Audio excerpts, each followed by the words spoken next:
Infrastructure के अंदर उत्तर प्रदेश के अंदर ढेर सारे बदलाव हुए। 5 एक्सप्रेसवे बना दिए हैं, 8 इंटरनेशनल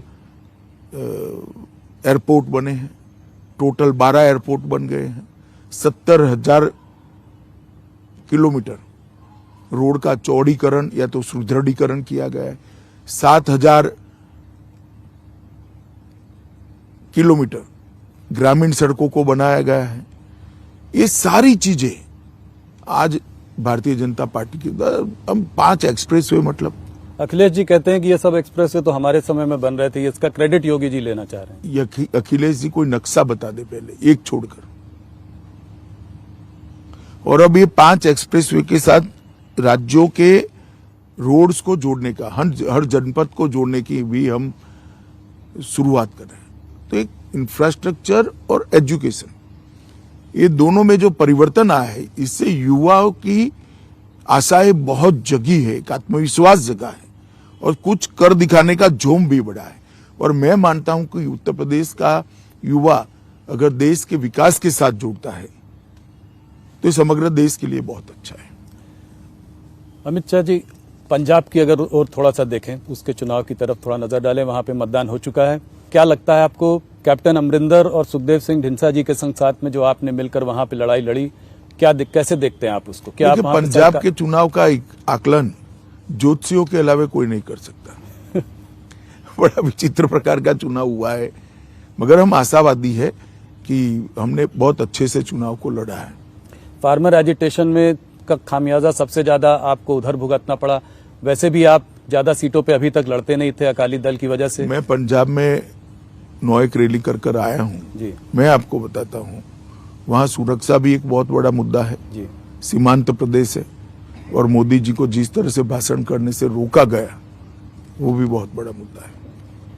उसकी वजह से आपको लगता है कि कुछ हमें सफलता मिलेगी, कितनी मात्रा में मिलेगी, कैसी मिलेगी, वो तो डिब्बा खिलने के बाद ही मालूम पड़ेगा। सर्वे जो है आम आदमी पार्टी और कांग्रेस को आगे दिखा रहे हैं, लगता है आपको कि इनमें से किसी की सरकार बन सकती है? मैं अभी भी कहता हूं कि कोई सर्वे पंजाब की स्थिति में नहीं सर्वे करने की स्थिति में नहीं होगा। अगर हंग असेंबली होगी तो क्या होगा? आपको प्रेसिडेंट रूल का कुछ वहां पे नहीं, वो आंकड़ों पर निर्भर करता है। अगर कोई 2-3 लोग मिलकर बना लेते हैं तो अच्छा है। गठबंधन की सरकार इस देश में चली ही है। चन्नी जी ने आपको एक चिट्ठी लिखी थी जिसका आपने अभी 2-3 दिन पहले जवाब भी दिया। क्या आपकी सरकार ये मानती है कि सिख अलगाववादी जो हैं उनका आम आदमी पार्टी और अरविंद केजरीवाल के संग कोई साठगांठ है? आम आदमी पार्टी या अरविंद केजरीवाल जी छोड़ो जी, किसी भी दल का अलगाववादी और टेररिस्ट ग्रुपों के साथ साठगांठ और उसका चुनावी उपयोग, वो बड़ी गंभीर बात है और कोई सरकार उसको हल्के से नहीं ले सकती, हम भी नहीं ले सकते। हम जरूर इसकी जांच कराएंगे। तो आपको लगता है कि ऐसा हो रहा है क्योंकि आपने चिट्ठी का जवाब दिया है? देखिए, एक मुख्यमंत्री जब चिट्ठी लिखते हैं जी, चुनी हुई सरकार के मुख्यमंत्री जी, तो उसको हल्के से लेने का मेरे पास कोई कारण नहीं है, बाकी तो जांच में आएगा। उत्तराखंड में आपको क्या लगता है, कांटे की टक्कर दिखाई दे रही है? कांग्रेस कह रही है कि वो सरकार बना रहे हैं, आप कैसे निश्चित रूप से भाजपा की सरकार बन जाएगी, अच्छी सरकार बनेगी। धामी जी ने बहुत अल्प कालखंड के अंदर बहुत अच्छा काम किया।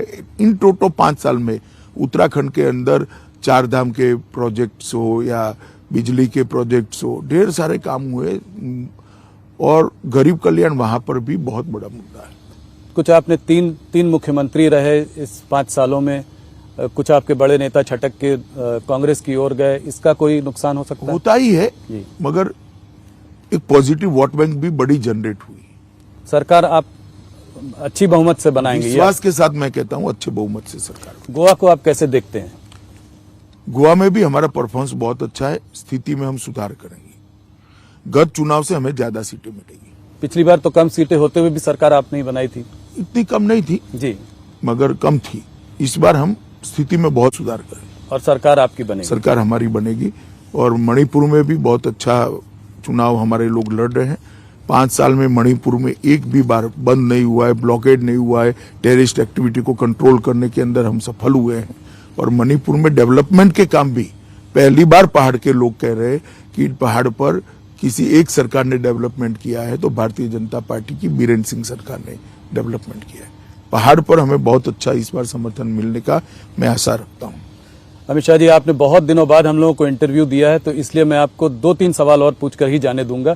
सीएए पर सीए कब तक लागू करेंगे आप? ये सवाल सब मैंने पिछले इंटरव्यू में भी आपसे पूछा था। पिछले इंटरव्यू में भी मैंने कहा था कि जब तक कोरोना से संपूर्ण रूप से निजात नहीं पा जा सकती, इस पर ये प्रायोरिटी नहीं हो सकती। हमारा प्रायोरिटी कोरोना, और जब सीए बना उसके बाद से 2 साल से कोरोना अप्स डाउन ये 3 लहरें आई हैं।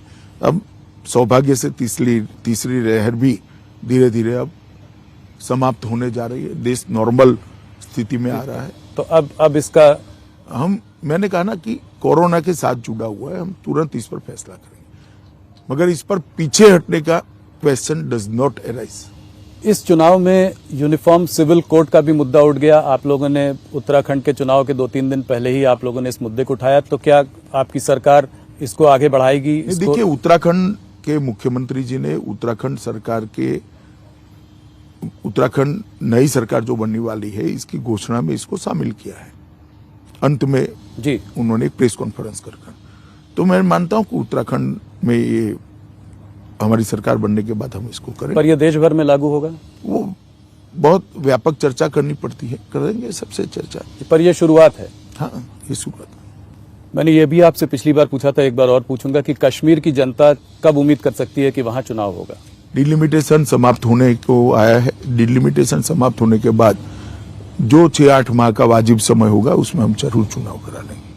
कोई कंफ्यूजन नहीं है उसमें। इमरान खान ने अभी कुछ हफ्ते पहले कहा कि इंडिया और पाकिस्तान को अपने इश्यूज खुद बैठकर आप